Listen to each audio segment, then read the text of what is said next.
Hey kids, stay right here for another show at the Hawthorne Library from HCTV.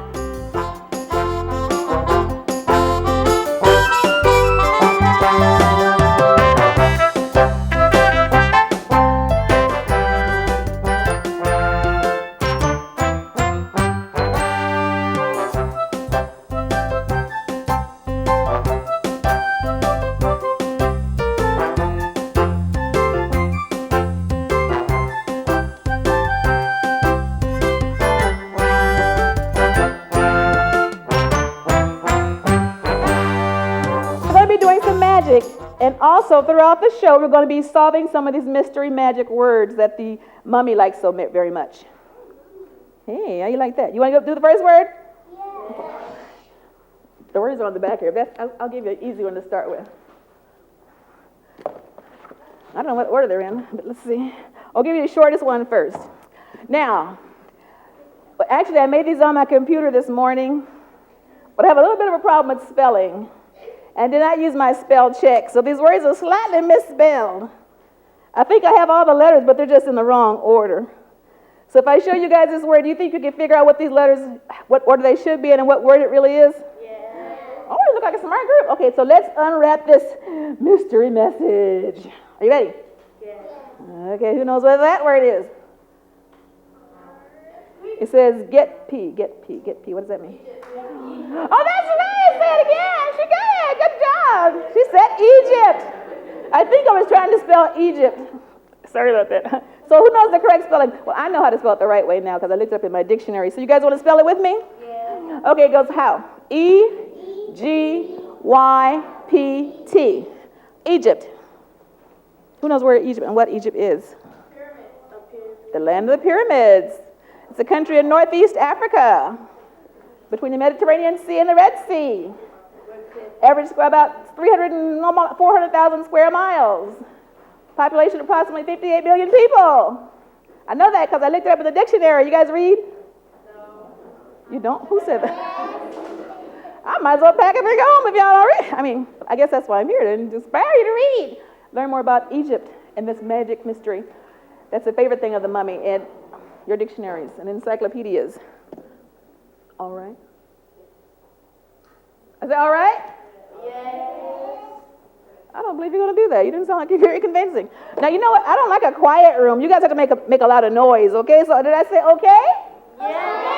All right, because if I don't think you're with me, I'm not going to go any further. I'll just do like this until I think you're ready. So who's ready for something else? Me. Okay, good. Oh, I did say this is going to be a magic show, right? And I also want to stress the importance of reading. Reading really does increase your brain power, right? Yeah. I said right? Yeah. Oh, you'll catch on. You know what? Let me tell you. I know this is a library and you're supposed to be very quiet in the library. But when I come, that rolls out the window. That's why we're in the room. We're very private here. People know what's going on. They expect a lot of noise. And so do I. Can you get loud? Yeah. Okay, good. Great. Now, who knows what this is? A nose. It's a clown nose like mine. A clown nose. It's a clown nose. That's one of those SpongeBob noses. But let's pretend this is your brain. Your brain. I know, it's very small. That's what I think too. What do you think books would do to your brain? That's a good idea. What did you say it again? Who said that? You expand your brain, you grow, you learn stuff. This is your brain. And imagine your brain on books. What would your brain look like on books? If that's your brain, then maybe reading books, maybe that would be your brain on books. And I think that's worth clapping your hands about, don't you? Remember. Oh, yeah, that's your brain on books. How did you do that? I read a lot, and that's how I did it. That's your brain on books. Now, magic, right? Okay. Well, another question. I ask a lot of questions. That's why I want you guys to talk aloud and answer me, all right? Who can tell me how many magic books there are in the library right now? How many magic books are there out there right now? A lot. Good. Oh, that's right. More specifically, how many books do you think there are? How many magic books do you think are out there right now? 10. Oh, good answer. 100. 20. Huh? 20, about 20? 1,000? What do you think? 21? Good answers. Well, how many magic books are there in the library right now? Good question. 20? A lot? Average is about 20. Average answer is about 20 questions. That's close. But you know what I think? 10,000. I think that's closer. I think that every book is a magic book. And how do you think you make the magic happen? By reading. That's right. Say it again. By reading. By reading. Every book is a magic book. When you open up the book and you read it, then you let the magic out. Every book is a magic book. You make it happen by reading it. Everybody say, ooh. Think about it. Ooh, I got you too deep in thought now. Stop thinking so hard. Stop thinking so hard. Okay, now, would you like to see the first magic book I ever used? I said, you want to see the first magic book I ever had? All right. Okay, let me show you. That's not funny. Okay, here it is. You've probably seen this 100 times. This is the oldest book in the world, and every clown in the world does it, right? I say right? You can say whatever, I don't know. Anyway, this is the Clown Magic Coloring Book, and it's a very old trick. Most people know how it works. But like I said, every book is a magic book. And the way you make the magic happen is to open the book and read it. In fact, when I had books at home just laying on the shelf that I never read, they may as well have been empty blank pages. So if you've got a book and you're not reading, it doesn't do you any good to have a book, right? That's right. Pick it up and read it. Now, when I started thinking about that, and occasionally I'd pick it up, maybe once or twice a week I'd pick up a book and I'd actually read, then things started getting a little more clear to me. Things were getting a little more clear. I started seeing things and understanding things I didn't understand before.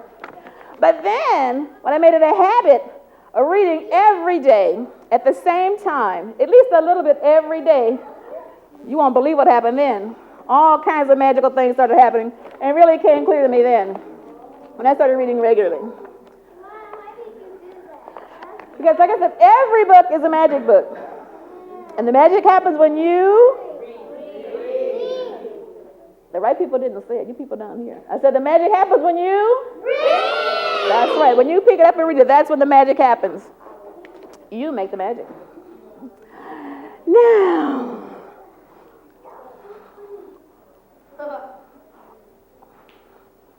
Oh, you know what? I brought a friend along with me. Would you like to meet him? Yes.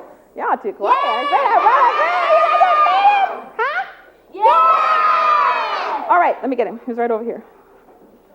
Yeah, Mr. Cameron, I know I'm giving you Oh, here he is. Huh? Oh, you know, I think it's time to do another magic message. How about another mystery message before we go on? Yeah. Somebody say yeah. I'm going to do it anyway, but y'all just say yeah. All right. Oh, here's a good one. Now, this may be a little more difficult. The word is short, but it's maybe a little more difficult because it's an unusual word. It has a lot to do with Egypt and the mummy, though, so you might catch on to it. Shall I show it to you? Yes. Yes. Okay, there you go. Ta-da, what's that? Sahara. No. Say it again. Sphinx, that's right, good. You guys know what a Sphinx is? Yeah. Yeah, no, maybe? So, I'll make up something. Okay, I'll make up. You don't know, I'll make it up. Huh. Okay, no, the Sphinx is it's a monument normally associated with Egypt and the pyramids and that area. It's like a statue with the head, sometimes the head of a man, a ram, or a hawk. It's an Egyptian artifact type relic symbol.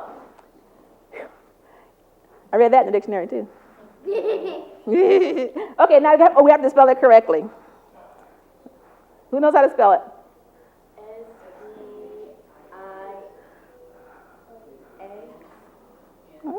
S-P-I-N-X.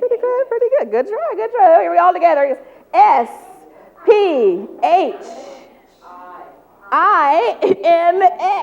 I almost forgot myself. Thank you. S-P-H-I-N-X. Sphinx. That's a really interesting word. I like that word. Like that word? Yeah. Huh? You're not rushing me, are you?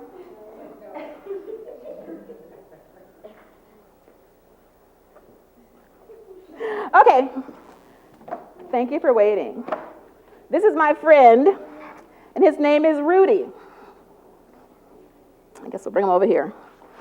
Now I need everybody to say, hi, Rudy. Hi, Rudy. You guys talk to a wooden dummy?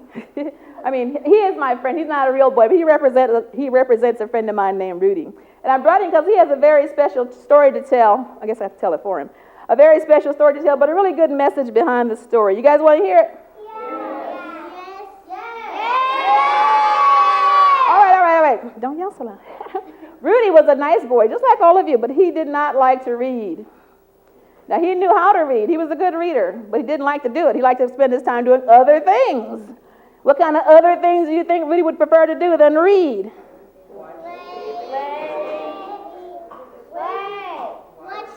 Watch TV and play his games on his TV.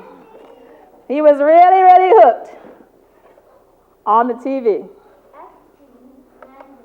This is the old-fashioned TV with the knobs. You guys are probably, maybe it's a...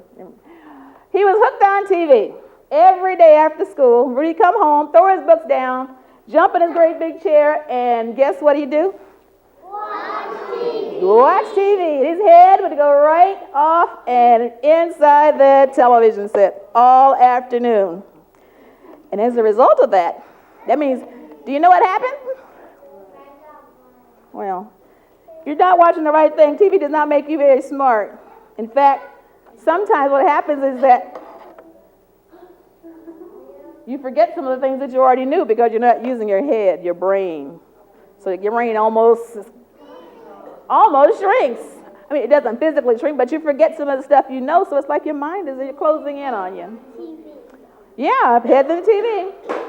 So Rudy didn't notice it because it's just a little bit of a difference. He didn't really notice it. Well, actually, he was walking down the hallway in his house one time, and he caught a glimpse of himself in the mirror.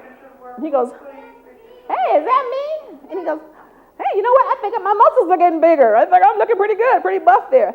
He didn't notice that his head was getting smaller. He thought his muscles and his body was getting bigger. But so he just kept on doing what? Watching TV. More and more TV. And oh boy, same old thing, same old stuff day after day. In the house after school, and then what? Nothing but TV. Ooh, and it was not a good result. I mean, it wasn't very good what happened to Rudy. Guess what happened then? You probably guessed it.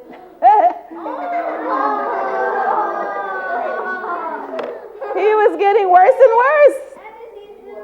But the worst part about it is that now it was summertime. He was out of school. And he could watch TV all day long and never read.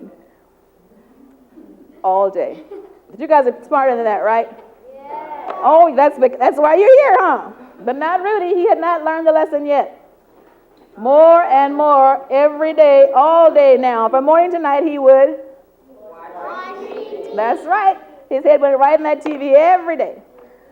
So, finally, one day his mother came home from work, and she looked in his bedroom to see if he was watching TV or reading the book. What do you think he was doing? Watching TV, right? Yeah, you're right. He got so bad and so hooked on TV that one day his mom looked in his room, and on his pillow, all she saw was TV.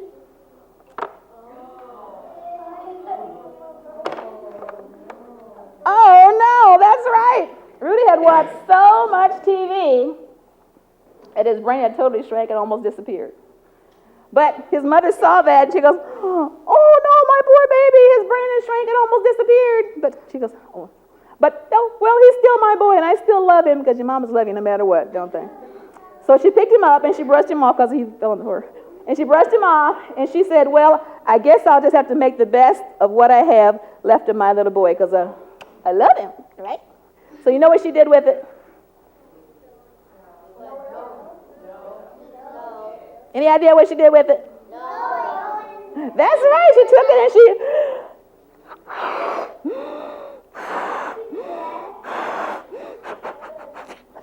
she blew it up just like that. And she decided that, oh, well, my baby's still my baby. She goes, but he listened to a plane there. I don't know which side to talk to. So she decided to do this. She